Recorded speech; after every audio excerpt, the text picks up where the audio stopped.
Jæja, kæru vinir. Kæru vinir, eins og Sigurlína, velkomnir einnig hinir. Þarna, Prófessor Hannes Petersen ætlar að tala vagg og veltu hjá gamlu fólki. Gjörðu svo vel. Já, takk. Aðeins meira, takk fyrir að fá að koma að tala. Þessi titill lýsir ekki skoðun minni á gömlu fólki. Ekki að því að það ekki heyrnarlaust og ekki alltaf að þetta heldur að ég bráðum að verða svona. En þetta betur það. Það var sem sagt í eitt sinn þegar einn eldri einstaklingur kom til mín á stofuna og ég spurði hvað hann héldi að ég geti gert fyrir hann og þá sagði hann mér þetta. Erum við ekki alltaf þetta gamla fólk hálf heyrnarlaust og sídettandi og ég leyfi mér að nota þessi orð hans í titli á þessum fyrirlestri.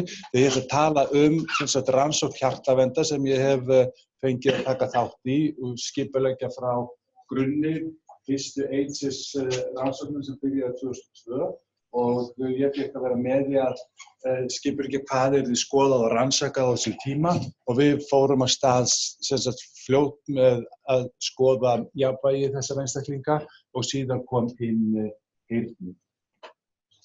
Nú, það nefnilega þetta litla líffæri innra eyrað þar sem að finna skynfæri heyrnar og jafnvægis og sem háls- og eyrnalæknir þá þetta líffæri mér mjög kært. Það nefnilega hljóð sem þetta líffæri greinir. Það greinir aðdráttarafl jarðarinnar og að síðustu hreyfingu höfuðsins og þá vissulega hreyfingu alls líkamans. Þetta innra eyra í rauninni svona gamaldags dínamór. Dínamórin breytir hreyfiorku, newtonskri orku hjólsins í rafmagn sem kveikir á perunni í luktinni. Og það nákvæmlega sem innra eyra gerir í mannslíkamanum, hvort heldur sem skynfæri heyrnar eða jafnvægis, að það einfaldlega þessi litla hárfruma sem býr við þær aðstæður í innra eyranu. Hér erum við að sjá klettbeins hluta gagnauga-beinsins. Inn í því þessi svokallaði beinlabyrint eða beinvölundarhúsið og það fyllt af perilymfu. Inni í beinvölundarhúsinu himnuvölundarhúsið, þetta rauða sem nokkurn veginn himnuafsteypa af beinvölundarhúsi og það inniheldur endolymfu. Endolymfan kaliumrík og forsenda þess að hárfruman geti ekki afkólast og send af stað transmitter í 8. heilatauginni sem annaðhvort lýsir þá skyni heyrnar, aðdráttarafls eða hreyfingu höfuðsins. Nú, ef við byrjum að velta fyrir okkur heyrninni, þá ágætt að skoða þessa mynd. Eyrað, ytra eyrað, safnar saman og dregur svona af hlustinni hljóðbylgjur í lofti. Það að segja hátíðnihljóð, þetta blá á látíðnihljóð, þetta rauða. Bylgjuhreyfingarnar eða hljóðbylgjurnar í loft í rauninni bara þéttingar og þynningar á loftmólekúlunum sem skella síðan á hljóðhimnunum. Hljóðhimnan ásamt litlu beinunum í miðeyranu eru svona transformer að því leytinu til að það bylgjuhreyfingu í lofti breytt í bylgjuhreyfingu í vökva. Það eru síðan hárfrumurnar sem sitja á grunntinnunni eða baselmembrunni sem eru þessi dínamó sem við sáum áðan sem breyta þá þessari hreyfiorku í bylgjurnar í vökvanum í rafmagnsboð sem fara eftir heyrnartauginni inn til miðtaugakerfisins. Hér erum við að sjá snígilina kokklíuna og allar tölur eru í kílóhertzum. Það það maður margfaldaðar með 1000. Hér eru þá 20.000 rið sem greinigetan allra næst oval window.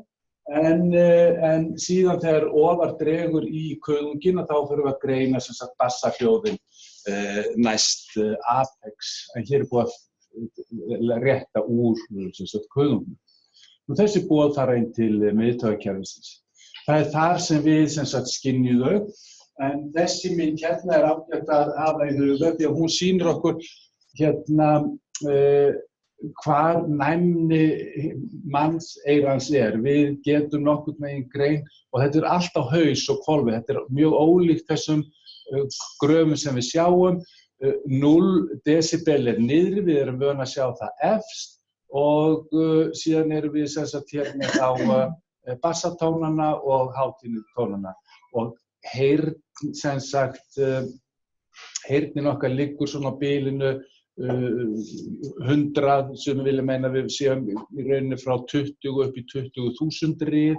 Ég læt það liggja milli hluta en við sjáum að við 20 desibel þá liggur okkar þröskuldur svona hérna frá cirka 500 og upp í svona cirka 8.000. Öll hljóð sem eru komin upp undir 140 desibel að þau eru farin að valda okkur verkjum.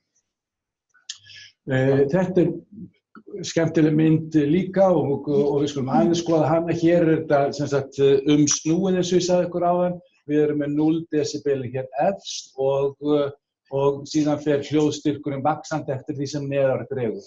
Hér erum við bassatónana 125, 250, 500 og 1000. Hér gjarnan sett lína niður í gegnum 1000 rið. Hér fyrir neðan erum við að tala bassatóna, hér fyrir ofan erum við að tala hátíðnitóna. Ég vil vekja athygli á þessu 35 desibela striki. Þar fyrir neðan talað að við séum með disabling hearing loss. Eðlileg heyrn aftur á móti tölum við að hún sé betri en 20 desibel. Takið eftir því að þegar við sjáum þessa punkta sem gjarnan á heyrnarprófunum sem eru að gefa til kynna þennan þröskuld. Þegar við erum með eitt punkt hérna, annaðhvort rauðan hring eða bláan kross varðandi til hægra eða vinstri, þá þetta krossin eða hringurinn, þá það krossin eða hringurinn sem felur í sér þennan þröskuld að heyra, ekki, veikari tóna, og heyra á allt sem þar fyrir neðan.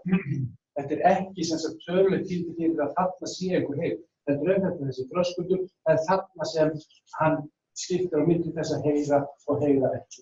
Og muna það líka, þessi heyrnarpróf eru subjektív próf. Jafnvel þó að það séu tölulega niðurstöður, þá þetta subjektív próf. Einstaklingurinn með heyrnartól á hausnum og hann á út á takka. Þegar hann heyrir, hljóðið inn eftir kuðungnum eins og við sáum á það inn í heilan upp í korters og svo það viðkomandi að ákveða að ýta á. Þannig að þetta algjörlega subjektív próf hvað það var. Pínlítið þetta svona til þess að sjá, ef við 20 desibel, við liggjum flest veðlega heitt hérna einhvers staðar á bilinu 0 til 10. Hér eigum við geta heyrt lauf í vindi, haustlaufið fjúkast í götunum, þegar dropar úr krananum, tif klukkur. Og síðan erum við að sjá hérna hvernig sérhljóðarnir eru bassatónar, meðan samhljóðarnir eru diskantónar. Komum pínlítið að því seinna. En hálfheyrnarlaust stenst þetta skoðun og hvernig erum við, það að segja okkar gamalmenni, það alltaf rembingur í Íslendingu, hvernig erum við í samanburði við eldri í öðrum löndum. Pínulítið þessi hússkilgreining á heyrnarminnkun og hérna kemur, við tölum heyrnarminnkun, sem við talum heyrnarskerðingu, sem við talum heyrnartap og sem við talum heyrnarleysi. Við komum pínulítið að þessu, en ég finnst best að tala heyrnarminnkun og heyrnarskerðingu. Og það líka í ensku tungunni hearing impairment, hearing loss, þetta eru svona, þeir eiga líka í vandræðum með að velja sér ekki ákveðið orð sem nota til heyrnarskerðingu. En þetta truflandi heyrnarskerðing, munið þessa skammstöfun DHL, samkvæmt HÚ, svo að heyrn meðaltóngildis þröskuld, munið það þröskuldurinn sem við erum að tala fyrir tíðirnar 0,5, það að segja 500 Hz, 1000 Hz, 2000 og 4000 Hz. Hér kílóhertz, eða tölum 0,514, þarf að vera sem sagt jöfn eða verri en 35 decibel. Og þetta gjarnan skammstafað á ensku. Þetta ear, pure tone average, sem við tölum sem sagt meðaltóngildi, sem sagt meira eða jafnt á 35 decibel hearing level, sem svona þröskuldur. Þið sjáum þessa skammstöðu hérna nokkur sinnum á eftir. Nú, þetta það sem að gerast og þetta það sem spáin fyrir sem sagt komandi ár. Við erum hér í dag 500 milljón einstaklingar sem talið að hafi truflandi af disabled hearing loss. Og 2050, það að segja eftir 30 ár, þá þetta hugsanlega búið að tvöfaldast þessi sem sagt fjöldi. Þetta í heiminum, þetta bara global. En engin ástæða til þess að ætla okkar mengi hefði sér ekki sem sagt eins og þetta. Og hér pínulítið það sem við erum að tala um. Þetta sem sagt heyrnin -10 decibel til 5 decibel. Ekkert eða non-hearing loss. Þetta mjög góð, excellent hearing. Við tölum venjulega að eðli heyrn sé undir 20 decibel, það að segja á bilinu 0 til 20 decibel. Hér vilja þeir minna 5 til 20 sé slæg. Ég svo sem ekkert sammála því, þetta bara góð heyrn, góð eðli heyrn og þú heyrir þegar hvíslaður. Svo oftar móti þegar þú kemur frá 20 og upp í 25, þá kallum við það mild. Missing some speech sounds, difficulty with speech in noise, og hér kemur þetta noisy environment og við erum mikið að skoða það í dag. Þetta það sem gildir, þetta það sem að gerast á fundunum, þetta það sem að gerast við matarborðið heima, þetta það sem að gerast þegar við hittum fólk og erum að fara í leikhúsið. Þetta erfitt og sem sagt hljóðríkt umhverfi sem við erum að fást í og þá allt í einu verður erfitt með tal í hávaða. Allt því að við erum oftast að missa hátíðina þar sem samhljóðarnir eru. Samhljóðarnir eru hátíðni, gamla fólki segir ég heyri það verður bara einhverju segir. Ég bara ofta erfitt að skilja hvort það segir sunnan 2 eða sunnan 2. Og þetta verður ennþá erfiðara í sem sagt hljóðríku umhverfi. Og svo bara vex þetta hérna niður og það sem sagt þetta búið að skilgreina sem sagt hvað þetta Þessi bara heyrnarlaus. Þessi ekki meina heyrnarskerðingu. Hér getum við að tala þessa verba lýsingu á fyrirbæri. Nú, disabling hearing impairment mætti vera DHL eða loss í sem sagt Bretlandi og Kína og við sjáum það með vaxandi aldri og þá sannarlega vex sem sagt hlutfall þeirra sem eru með lélegar heyrn. Og við spurjum okkur hvernig þetta svo háttað á Íslandi. Og sem betur fyrir getum við svarað þessari spurningu og við getum svarað henni með þessari hjartaverndarrannsókn sem mjög góð rannsókn og vel gerð tæknilega, flottar græjur, hljóðeinangrað rými, allir skoðaður og hreinsaður mergur úr eldri einstaklingum, þannig að það algjörlega hægt að stóla á að framkvæmd mælingarinnar var rétt og vel gerð og fjöldinn þáttakendanna var gríðarlegur. En þeir voru hluta hóprannsókn hjartaverndar og hún, eins og margir, þeir eflaust ekki mörg ykkar, þá að ræða sem sagt fyrsta rannsóknin, þar var sem sagt þáttakendum sem voru 30 og 64 ára gamlir á árunum 1969 valdir af höfuðborgarsvæði úr þjóðskrá og þeim var fylgt eftir í 5 áföngum með auka öldrunarafganga í lokin. Og þetta var sem sagt þessi hóprannsókn hjartaverndar eða þessi Reykjavíkur rannsókn. Í heild tóku 1981 þátt í þessum hluta sem var 71% af þeim sem voru á þessum aldri á sínum tíma. Síðan tók við þessi HS Reykjavík study og HS sem sagt af nafnið komið af því að hún var styrkt af sem sagt miklu leyti og öllu leyti af sem sagt National Institute of Aging í Bandaríkjunum og var í rauninni framhald af Reykjavíkur rannsókninni. Eftirlifendur Reykjavíkur rannsóknar samkvæmt Þjóðskrá 2002 að boðin þáttaka. og það voru 2 leggir, sem sagt HS1 2002-2006 og HS1 segi og HS2 2007-2011. Og þátttakan 5.764 eða 71%. Karlar voru aðeins færri en konur og meðalaldur var 77 ára. Nú í þessum sem sagt HS rannsóknum, þar voru öll helstu líffærakerfi skoðuð, heili, bein, hjarta, æðakerfi, vöðva og fitudreifing líkamans og eitthvað sem nefnt. Það var beitt fullkomnustu rannsóknartækjum, segulómum, tölvusneiðmyndum, hrygnarmæling, jafnvægismæling á jafnvægisplötu, vöðvastyrksmælingar, líkamsfærnimælingar eins og 6 meter walk og annað. Þannig að það var gríðarlega fínar rannsóknir gerðar á þessu fólki. Síðan var gert ítarlegt mat á viðtalið getu með taugasálfræðilegum prófum á minni og þáttum eins og hugrenn og hraða á máli. Og svo voru það ítarlegir spurningalistar heilsufar, sjúkdómseinkenni, slysasögu, lyf, aðgerðir, mataræði, neyslu og margt fleira. Nú, við lögðum okkar heyrnarmælingar inn í Púlíu, þar sem við bárum okkur saman við Noreg og Bandaríkin, þessa NHANES-rannsókn. Þetta stendur fyrir National Health and Nutrition Epidemiology Study eitthvað svoleiðis og þar var sem sagt ákveðinn heyrnarprótókoll og hann var adapteraður í þessa rannsókn hér hjá okkur. Og til að gera langa sögu stutta, þetta sem sagt algengi sem sagt hearing loss. Það að segja by country, takandi til betra eyrans, Purton average, meðaltóngildið og þetta alþjóðlega þessi gildir alltaf tekin, meðaltóngildið þessar tíðnir, það að segja verri heyrn en 20 decibel. Og við stöndum okkur þar best, samanborið við þessi 2 lönd, Bandaríkin og Noreg.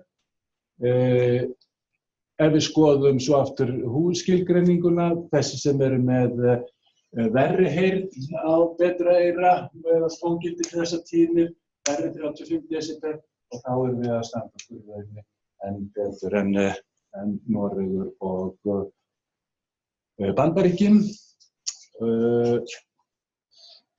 Við erum líka að standa okkur betur þegar við erum saman við Bandaríkin. Það varðar heyrnartækjanotkun. Hér, maður getur svo sem sett spurningaverki við það, af hverju einstaklingar sem eru með mild hearing loss, af hverju tæp 6% þeirra eru að nota heyrnartæki. Það hugsanlega sölu tæknilegs eðlis eða eitt af þessum birtingarmyndum oflækninga sem við erum svo oft að sjá í dag, en ég læt að ég myndi hluta að túlka þessar niðurstöður á einhvern pólitískan hátt, en allavega þeir helstu þættir sem valda og eru samverkandi í heyrnarminnkun og þetta eru þættir sem við gátum fundið út úr okkar gögnum í gegnum spurningalistana.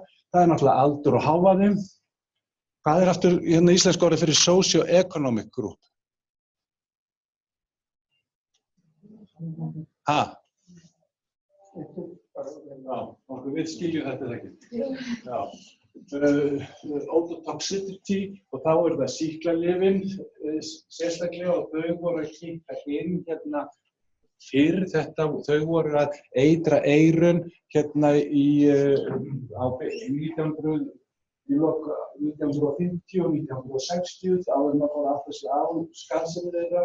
En nú síðar hafa það verið krabbameinslyf sérstaklega og þá krabbameinslyf þegar verið að gefa þau börnum fyrst og fremst. Nú samverkun mögnun hávaða á efna, eyrnasjúkdómar í barnæsku og hér er það sem sagt socio-economic group sem sagt mengunin eða er það eyrnasjúkdómarnir sjálfir, við getum ekki ráðið úr gögnunum hvort er. Fjölskyldusamum eða heyrnarvandamál sannarlega og svo er þetta svona vafasamt, svona aðeins trend en ekki hægt að staðfesta. Þannig að ályktanirnar varðandi heyrnina, pínlítið það sem þið munið eftir að þið sáuð áðan. Við erum sem sagt fullkomlega góð heyrn. Það eru fleiri Íslendingar þannig en Norðmenn og Bandaríkjamenn. og þessar heyrnarskerðingar sem við sjáum, þar erum við betri og við notum heyrnartækni. Af hverju þetta hugsanlega getur það verið hernaður og heyrnarskerðing sem tengist sem sagt hernaðar brölti eða sem sagt því að menn þurfi og konur í dag að skjóta byssum. Nú, en hvað með þetta alltaf dettandi? Stenst það skoðun? Og hvernig erum við okkar gamalmenn í samanburði við eldri öðrum löndum? Enn og aftur, nú ætlum við að einbeita okkur að þessum þætti hérna í innra eyranu, en vitandi sem að þetta eru sem sagt þau jafnvægiskyns líffæri sem skipta máli varðandi hreyfingu höfuðsins, það að segja ampúlan í bógöngunum og aðdráttarafli, kristallarnir sem falla til eftir því hvernig við hreyfum höfuðið, setja á stað hreyfingar í hárfrumunum sem búa til rafmagn sem sendir til heilans.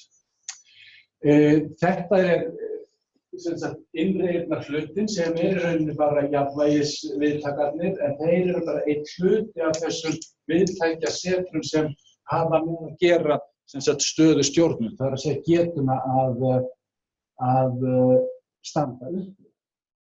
Og ef við skoðum þessa mynd í ljósi þess, hvað getur gerst þegar við verðum gömul? Þá það einfaldlega þetta. Áhrif aldurs og stöðustjórnun. Skýjavauga, gjáka, retinópati, hrörnun í sem sagt annarri heilataugum. Allt þetta sem dregur úr hæfni augans að sjá, sannarlega truflast með vaxandi aldur. Hárfrumuhrörnun og svo hrörnun í sjálfri sem sagt aftundu heilataugum, sannarlega vel kennt. Neuropatía í úttaugakerfinu, skyn, bæði proprioseptíska skyni, fyrst og fremst í dorsálkólum í mænunum. Og svo líka bara skyn í þrýstiviðtökum í yfirliti. Húðbreytingar hérna, líkþorn og þykkt sigg og eins og ég sagt hérna við gamla fólki. Það með líkþorn, það í ullarsokkun, það í flókaskóm og labbar á ríateppi heima. Þetta orðið svona trix, það er bara skautadansar til þess að halda jafnvægi og svona. Og síðan það degeneratíva breytingar í sem sagt morfólógíska, við getum verið með vitrænar breytingar sem taka til sem sagt sjúkdóma og við getum verið með lyfrif, allt truflar þetta sem sagt svartakassan og hvernig hann vinnur úr þessum upplýsingum og sendir út og þar getum við líka verið með neuropatíu og vöðvarýrnun og liðbólgur og annað slíkt sem allt þetta truflar þetta stöðustjórnarferli hjá eldri einstaklingum. Hratt yfir þetta. Vestibular system degeneration eða anatómía, bara fjöldi hárfruma minnkar í kristambulæris í bógöngunum.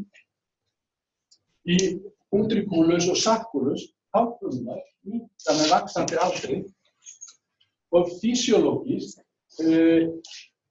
slaugin þegar við spúlum eyrun með köldu heitu vatni, þessi kalóríska próf, þegar vaxandi aldur kemur yfir, þá minnkar slaugin, það ekki eins virkt systemi og sama við sem sagt augnhreyfingapróf.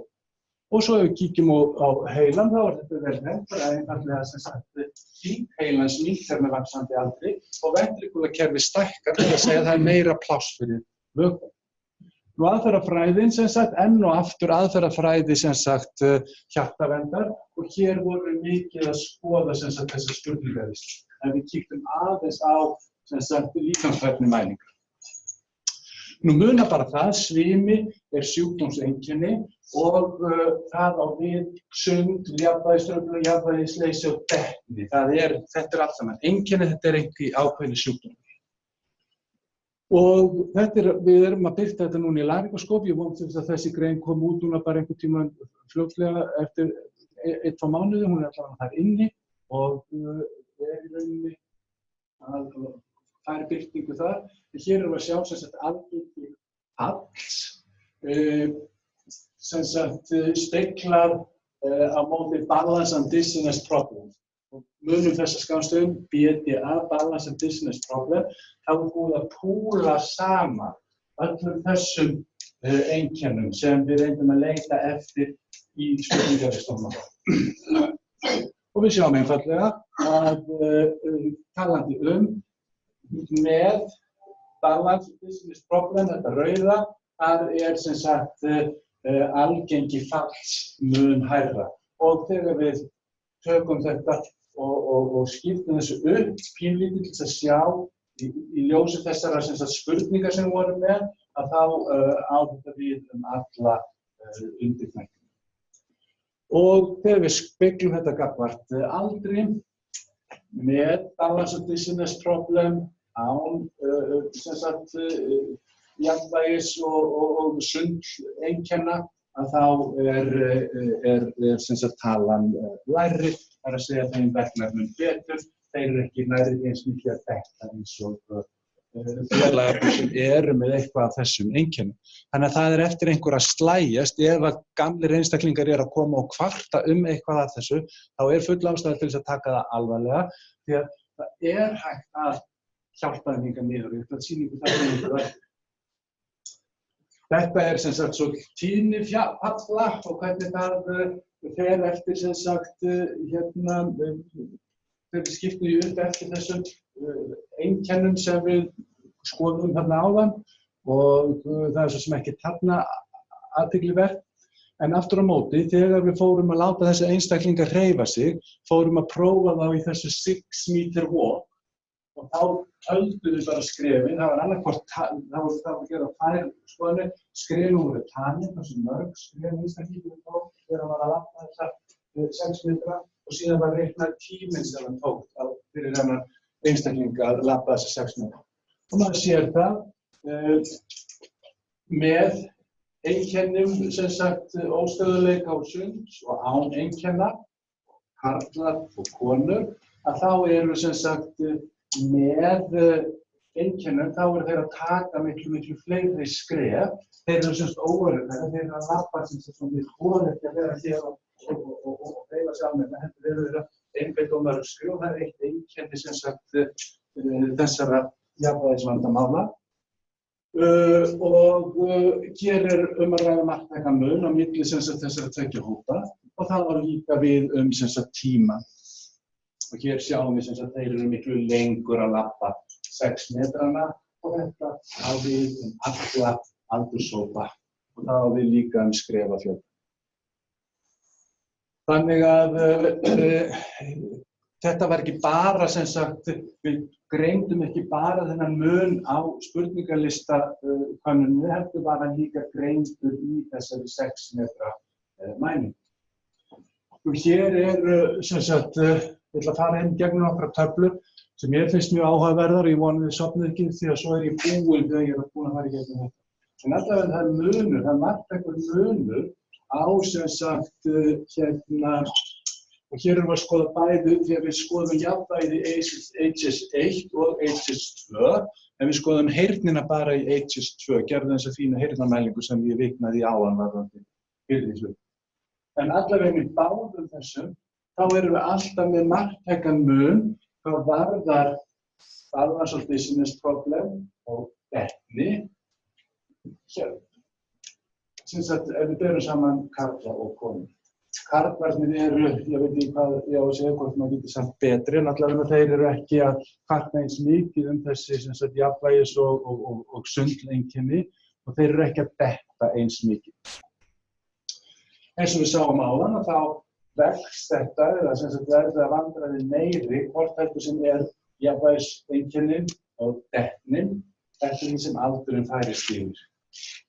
Hér í HS2 takið eftir því að þessir einstaklingar eru eldri. Þeir voru þeim fylgt eftir þannig að HS2 eldri en sem sagt HS1. Það getur skýrt sem sagt suma af þessum breytum. Það munið þá, það sjáum við erum að fást í gríðarlega stóra hópa, þannig að marktæknin sannarlega rétt. Almennt heilsufar, og það ef einstaklingurinn almennt hraustur og þetta á við öll aldursbilin frá sem sagt 65 plus og upp í 85 plus. Ef þú sem sagt fín sem sagt, við áttu, sem sagt, hraustur, að þá miklu minna með þessi einkenni sannarlega og að letta og þetta kristallaðist út í báðum 2 og 1 rannsóknum. Lélegt, ef þú skilgreinir heilsufar þetta almennt lélegt, þá eru miklu meira líkur eða ertu miklu meira að detta, þú ert miklu meira að karta jafnvægisvandamál heldur hinir sem eru við góða heilsu. Og reykingar, þar tikkaði þetta út sem sagt fallið annars vegar í HS1 en svimaeinkennin í HS2 og það svo sem ekki þetta ráða neitt beint út úr því. Hér hefði átt að vera hringur líka yfir þessa marktækni hér, það var það hypertensjón og þetta segir sér pínlítið sjálft að hvað var þar hækkaðan blóðþrýsting og diabetes, en þetta aftur á móti svolítið sérkennilegt að þeir sem sagt reyktu aldrei, þeir voru að detta meira en þeir sem reyktu. Og það sem sagt svolítið sérkennilegt að því að hér þetta þveröfugt. Þeir sem reykja, að þeir eru að kvarta meira svimavandamál. En þetta kom mér svolítið óvart og þetta marktækur munur. Og enn aftur, þeir sem eru með heyrnarvandamál, þeir eru vissulega að upplifa meiri balans og sundeinkenni eða jafnvægis og sundeinkenni og þeir eru pínlítið að detta meira. En ég nefndi það áðan, þessir einstaklingar sem eru að detta, þeir eru að kvarta þessi einkenni og þeir eru að kvarta þessi einkenni þá eiga að reyna að halda upp og það ýmislegt sem við getum gert. Einfaldlega að fara í bíó eða einhverja sem sagt sýningu eða fara út á meðal fólks sem sagt síðustu 12 mánuði. Þeir sem fóru aldrei að taka mun meira jafnvægis og sundvandamál heldur þeir sem fara einu sinni í viku.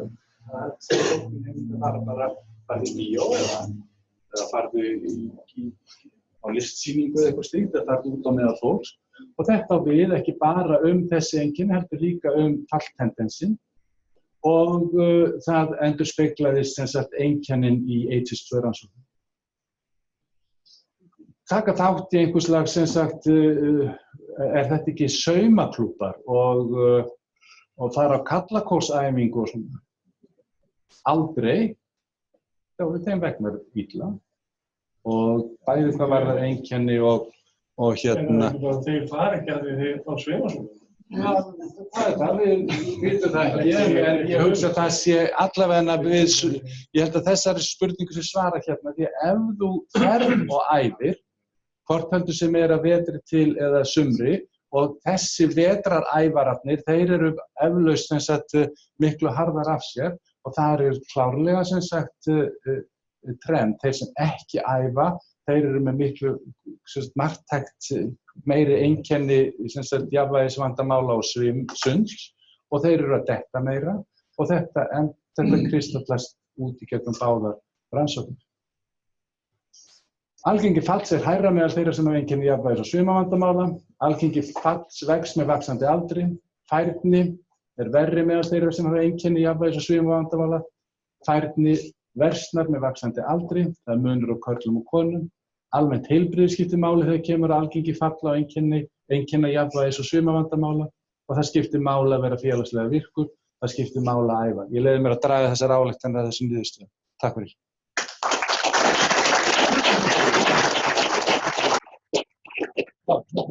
Kærlega fyrir skemmtilega hyggjurskip, ákvæða og gleðinni rannsókn. Við vonum að konurnar sé ekki að detta þegar það að færa köllunum kaffi. Takk fyrir góðan fyrir samleis. Þetta með alvarlega heyrnarskerðingu. Það var athugavert að sjá hvað nornar stóðu svo miklu heldur við. Já. Og þú nefndir herinn þarna, en maður spyr sig, og norskar konur standi oftar með lélega heyrnhendunum við. Alla hafa þær verið þessar 70 konur í heyrnarþjónustu fyrir 40-50 ára. Nákvæmlega. Ég nefnilega spurði og ég eitt löngu tími að tala við norskan kollega einu sinni. Því þetta eru norðurfrændalög. Þetta ekki eins og þetta sé eitthvað sem svona iðnaðar eða eitthvað þetta landsvæði Noregi sem bara mjög líkt Íslandi. Og við svo sem fundum ekki neina haldbæra skýringu aðra en að hugsanlega gætu þarna verið genetískir undirliggjandi þættir, algengi sem sagt eyrnavandamáli hugsanlega meira, þó svo að við viljum gjarnan stæra okkur af því að vera heimsmeistarar í eyrnabólgum og rörum, en enga síður þá gæti það, þá get ég ímyndað mér að það séu bara þeir þættir helst. Það er annar, með að skrýta með þess að íslensku stúdíu, pröfa þess að diabetes lækkar vaxandi aldri. Já. Það passar ekki. Nei. Pröfa, var... Pröfa þess að diabetes lækkar vaxandi aldri. Það passar ekki. Nei. Sigurður svo Pétur. Takk fyrir mjög áhugavert. Ég velti að segja mér í sambandi við spurningar í sambandi við heyrnarskerðinguna að eitt af vandamálum hjá eldra fólki svona félagslega einangrun og þunglyndi og kvíði og ég held við þekkjum öll gömlu frænkuna sem orðin svolítið heyrnarskerð í samkomum að hún endar svona út í horni einhvers staðar og situr og brosir og hún skilur ekkert það sem fer fram og dettur eiginlega svona svolítið út og hvort að það hefur eitthvað kannað hvort að þetta sé áhrifavaldur þar eða hversu stór hann og hitt með bylturnar og allt þetta að sérstaklega í eldra fólki þá allavega vitum við inn á sjúkrahúsum þegar við mælum byltur og sérstaklega byltur sem hafa skaðavaldandi áhrif að það eykur morbiditet og mortalitet allavega inn á sjúkrahúsum gerir ráð fyrir að það sé það sama bara út í samfélaginu tengsl búið að skoða þau tengsl. Já, fyrri spurningin það alveg rétt að heyrnin gríðarlega mikilvægt atriði hvað varðar sem sagt félagslega færni það að vera þátttakandi í sem sagt mannlegum samskiptum. Við sáum þarna að við stöndum okkur vel hvað varðar að láta okkar eldri einstaklinga hafa heyrnartæki. En þetta segir ekkert það hvort að viðkomandi sem fær tækið plöggið í eins. Og það er oft verið að reyna að meta sem sagt þessi skúffutæki. Það er að segja þau sem í skúffunni og ekki að hjálpa. Og það er erfitt að finna réttar tölur þar. Hvað hver og einn að gera. En maður þarf sannarlega að skoða það og þegar maður með þessi eldri einstaklinga og maður spyr viðkomandi, sem sagt maður sér og mælir sig hérna og svo spyr maður, býrðu einn? Já, þá getur hann náttúrulega bara haft sjónvarpið eins haft og hann vill. Hittirðu marga? Nei, ég er meira svona að lesa bækur og grúska, ég er ekkert að fara. Og þá heldur þú að heyrnartæki myndi hjálpa þér? Ég er ekkert viss það. Þá segir maður bara nei, ég er ekkert viss það heldur. Og þá það bara búið og svo bara segir komdu bara þegar þú vilt heyra. En hitt með sem sagt fallið að það er sem sagt það er vel þekkt og þessi rannsókn ég sýni ykkur það ekki en það er til fallstatistikk og allt varðandi það milli Reykjavíkurstöðjunum 1 og 2 hvernig þeir sem voru vestir á jafnvægisprófunum hvernig þeir farna í tilliti til fjölda brota það er algjört samhengi þar á milli og þetta er náttúrulega bara eins og við vitum að ef þú ert að detta hvað sagði það, ef þú dettur áttrætt og brýtur þig illa þá eru 5 ára lífslíkur þín að verri heldur en ef þú greindist með krabbamein 80 ára gamall. Þannig að það er eftir virkilega eftir marga slagins. Pétur. Já, takk fyrir auðskiljanlegan fyrirlestur. Ég dettur í hug þessu sambandi. Ég var á Alþingi heilabilun á læknadögum og þar kom fram að heyrnartap hefur gríðarlega sterka fylgni við heilabilun. Og svo sem sagt það var presenterað sem beinlínis orsakavaldur, áhrifaþáttur og sjálfsagt í gegnum félagslega virkni. Og þarna náttúrulega kemur í ljós hvað það er mikilvægt að reyna að varðveita heyrn og bæta hann. En er ekki þannig að ef að fólk kemur kannski töluvert aldrað og allar að byrja með heyrnartæki að það erfiðar að fá á samvinnu eða fá það sem nota? Jú, og það nú þess vegna hugsanlega því að sú pólísi hefur verið og það skýrir kannski heyrnartækjanotkunina hjá þeim best heyrandi á Íslandi, að pólísían hefur verið sú, meðan þú hefur fingurfærnina, meðan þú hefur þessa færni að fara upp í sem sagt í átta eyranu og stilla og kveikja og koma þess almennilega fyrir, að æfa það meðan þú getur, þegar þú orðin sem sagt gikt veikur í höndunum og styrður og það er erfiðlega, þá bara það að koma tækinu fyrir og kveikja á því erfið. Þannig að endilega þá tækið aðeins fyrir og þú byrjar að nota, þú byrjar að mekka með það og sætta þig við það sem eldri einstaklingur. Það er mikilvægur þáttur. En það er náttúrulega þetta með sem sagt hvað kemur fyrst hænan eða eggið í þessu kognitíva og svo skynmálum eins og í þessu tilfelli, þetta á við lykt og þetta á við sjón og heyrn og allt þetta. Við erum að sjá að þetta skerðist og er að skerðast fyrr hjá heilabiluðum einstaklingum og er eins og þú segir væntanlega bara meðverkandi í þeirra sem sagt stóra vandamál.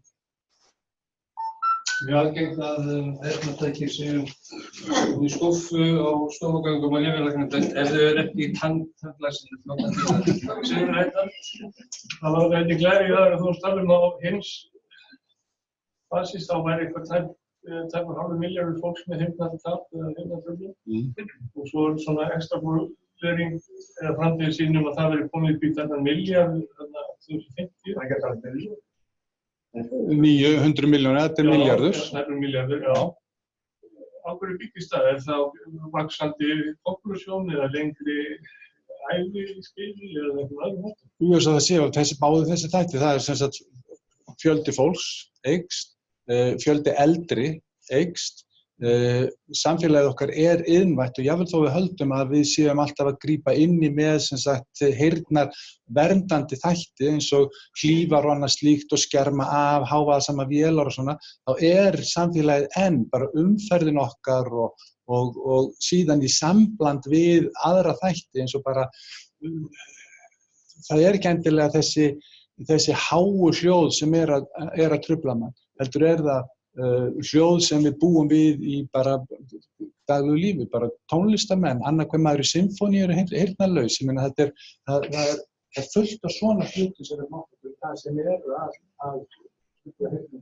Og svo erum við að sjá núna kynslóðina sem eru að fara stund með iPod-ana og alltaf með eitthvað í eyrunum, þennan fólki. Og það með þetta hátt stillt og hugsanlegt að sjá heyrnarskerðingu hjá þessum einstaklingum þegar þau koma í sem sagt 2050. Það var þetta kærlega fyrir góða. Það var semst ekki nóg að hlusta ekki.